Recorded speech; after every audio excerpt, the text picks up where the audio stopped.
रहस्यों की दुनिया में आपका स्वागत है। चलिए आपको एक ऐसी कहानी सुनाता हूँ जिसका जवाब आज तक किसी के पास नहीं है।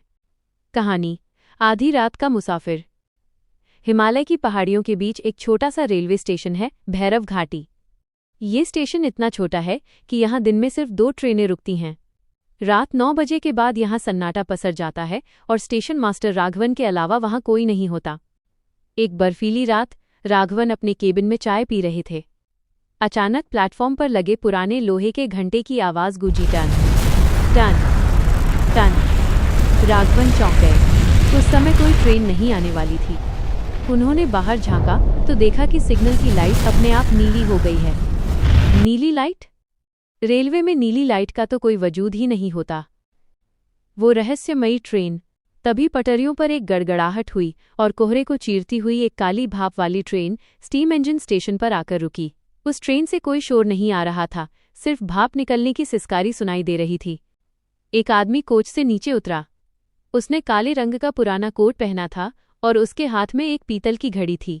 वो सीधा राघवन के केबिन की खिड़की पर आया और पूछा, क्या 1924 की शिमला एक्सप्रेस निकल गई? राघवन हक्के बक्के रह गए। उन्होंने कांपती आवाज में कहा, तारांकन साहब, 1924 को बीते 100 साल हो गए। यह 2024 है। वो मुसाफिर मुस्कुराया, अपनी घड़ी देखी और बोला, शायद मेरा वक्त थोड़ा पीछे चल रहा है। उसने राघवन को एक सिक्का थमाया और वापस ट्रेन में चढ़ गया। देखते ही देखते वो ट्रेन कोहरे में ओझल हो गई। जैसे ही ट्रेन गायब हुई, सिग्नल वापस लाल हो गया। अगले दिन जब राघवन ने वो सिक्का देखा तो उनके पसीने छूट गए। वो सिक्का शुद्ध सोने का था और उस पर साल 1895 छपा था। लेकिन सबसे डरावनी बात ये थी कि उस सिक्के पर राघवन का अपना नाम गुदा हुआ था, जैसे वो सिक्का उनके लिए ही बनाया गया हो। अनसुलझा सवाल। आज भी लोग कहते हैं कि हर 100 साल में एक बार वो नीली लाइट जलती है। वो मुसाफिर कौन था? क्या वो वक्त का सफ़र, टाइम ट्रैवल कर रहा था? और उसे राघवन का नाम कैसे पता था? इसका जवाब आज तक किसी को नहीं मिला। स्टेशन वाली कहानी याद है ना, जहां 1924 की शिमला एक्सप्रेस और वो रहस्यमय मुसाफिर राघवन को एक सोने का सिक्का देकर गायब हो गए थे। चलिए अब उसके आगे का खौफनाक सच जानते हैं। कहानी आधी रात का मुसाफिर, भाग 2। राघवन के हाथ में वो सोने का सिक्का जल रहा था। उस पर उसका अपना नाम और साल 1895 खुदा हुआ था। अगले कई दिनों तक राघवन सो नहीं पाया।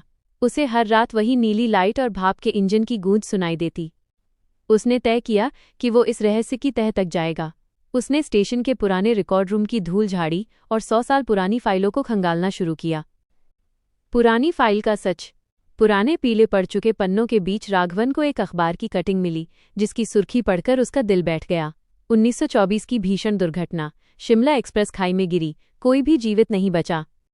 उस खबर के नीचे मृतकों की एक धुंधली तस्वीर थी। उस तस्वीर में वही मुसाफिर खड़ा था जिसने राघवन से वक्त पूछा था। लेकिन असली झटका अभी बाकी था। उस फाइल में एक ड्यूटी रजिस्टर भी था।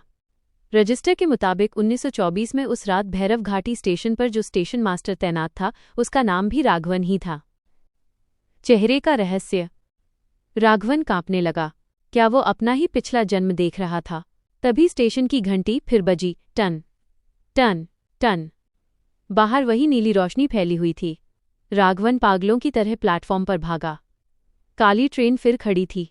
वही मुसाफिर खिड़की से बाहर झांक रहा था, लेकिन इस बार उसके चेहरे पर मुस्कान नहीं बल्कि एक अजीब सा दुख था।